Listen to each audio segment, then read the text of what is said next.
Tout d'abord, juste une petite chose. Bon, j'avoue que c'est pas spécialement dans mes habitudes, surtout envers un bipède, mais j'apprécie quand même la démarche de venir vers moi et de vous intéresser à ce que j'ai à dire, donc voilà, je tenais à vous remercier. Bon, ça c'est dit. Donc, je m'appelle Eric, bien sûr, et ça c'est juste un nom donné par les bipèdes, c'est une convention, on s'en fout, mais bon, peu importe. Et donc, je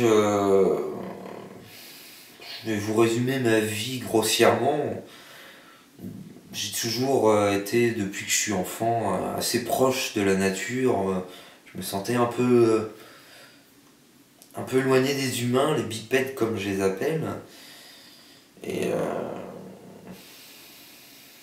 donc je passais le plus clair de mon temps dehors à observer la nature, les plantes, les animaux, tout. Et c'était agréable pour moi. Je me sentais proche de tout ça et je me sentais bien, je me sentais libre et je me sentais moi-même. Et donc voilà, j'ai continué à vivre comme ça, assez proche de la nature, un peu écarté des bipèdes. Et à mes 18 ans, après quelques échecs dans l'insertion au sein des bipèdes, suite à la mort de ma grand-mère, mes parents ont hérité de la maison de ma grand-mère et donc ils m'ont fait don de cette maison dans laquelle je vis actuellement et dans laquelle je me sens tout à fait bien, tout à fait. Je me sens chez moi, je me verrais pas vivre ailleurs. Voilà.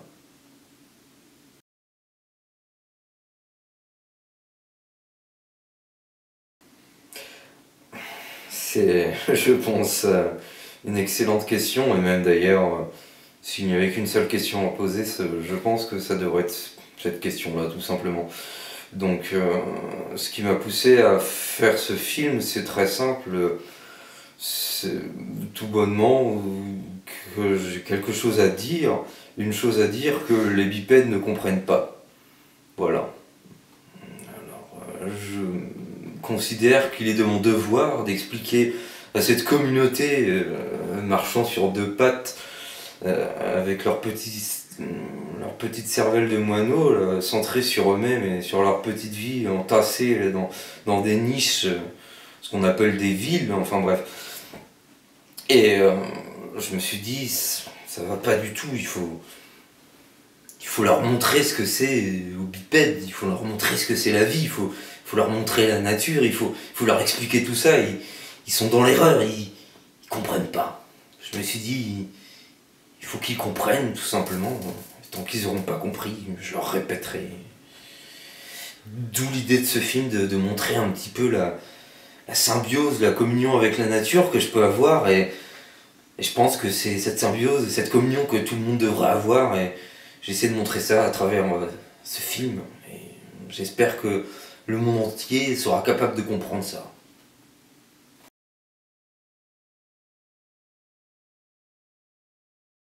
C'est très simple. Avant, je parle avant, il y a quand même bien longtemps. Afrique, tout ça, machin. Les singes, les primates, bon, bah, il y a eu l'évolution de l'homme selon Darwin, là, carrément, on était là, on était des singes, on était à quatre pattes, on courait dans la brousse, et puis bah, il y a l'herbe qui a commencé à pousser, etc., dans la savane, donc on a dû se mettre sur deux pattes, et pour pouvoir un petit peu voir un peu plus loin, et je sais pas, peut-être une envie justement, c'est une espèce d'envie chez l'homme de de se diversifier, de se démarquer plutôt du reste de la nature, des primates et des animaux. Et donc,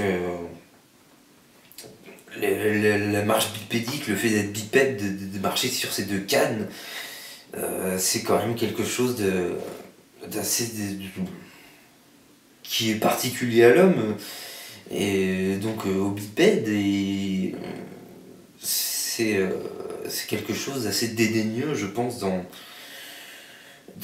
la démarche humaine d'être là sur ces deux grandes échasses là et de se croire supérieur à la nature. Donc c'est un terme qui pour moi désigne tout à fait cette espèce d'arrogance de l'humain envers la nature.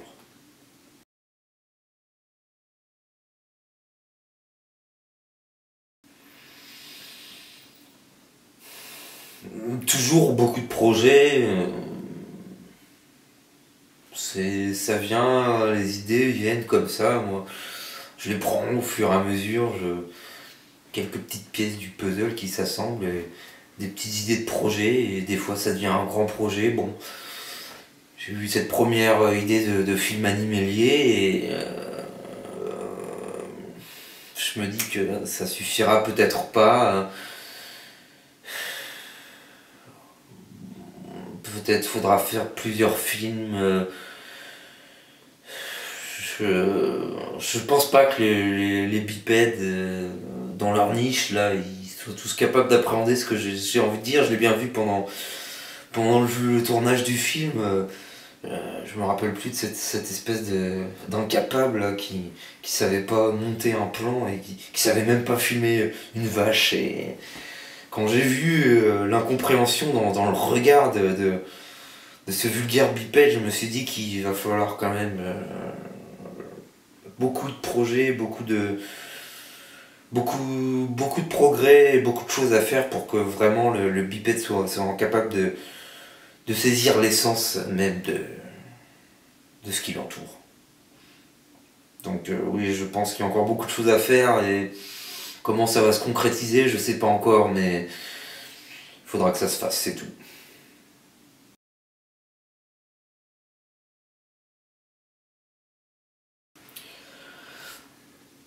En fait, comment j'ai commencé à faire ça, je sais plus. Quand, je sais plus, ça m'est venu. Ça devait être, ça devait flotter dans les airs, comme je parlais tout à l'heure des idées. C'était là et je les captais. Alors, je me suis renseigné ensuite, c'est utilisé par, entre autres, les Touvains, donc, qui fait partie de la République russe, et aussi par les Mongols, hein, qui sont voisins, euh, et par les Tibétains aussi dans le bouddhisme. Bref, surtout en Asie. Et c'est un chant de gorge ou un chant, je crois aussi, il y a différentes appellations, chant harmonique, mais je suis plus tout à fait sûr du terme exact, enfin bref. Ça démarre avec une impulsion provenant du ventre en fait, on contracte. Et ensuite, il y a les cordes vocales qui vibrent, et le larynx et tout ça, ça se passe dans la gorge là. Donc après, on peut varier les différentes sonorités en ouvrant plus ou moins la bouche, on peut faire des notes différentes.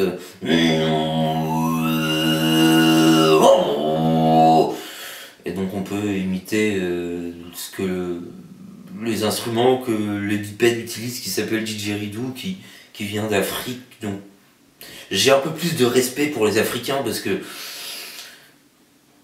ils sont quand même assez proches de la nature, somme toute, et ils ont quand même une culture qui est très orale, qui est très ancrée dans la terre, et toutes ces tribus là ont quand même des rites assez ancrés dans la terre. Bon, il reste des bipèdes certes, mais ils se rapprochent quand même un peu des animaux, et en ce sens je comprends un petit peu plus, je respecte un petit peu plus leur culture. Donc c'est quelque chose que, un petit peu peut-être comme les Tibétains, j'associe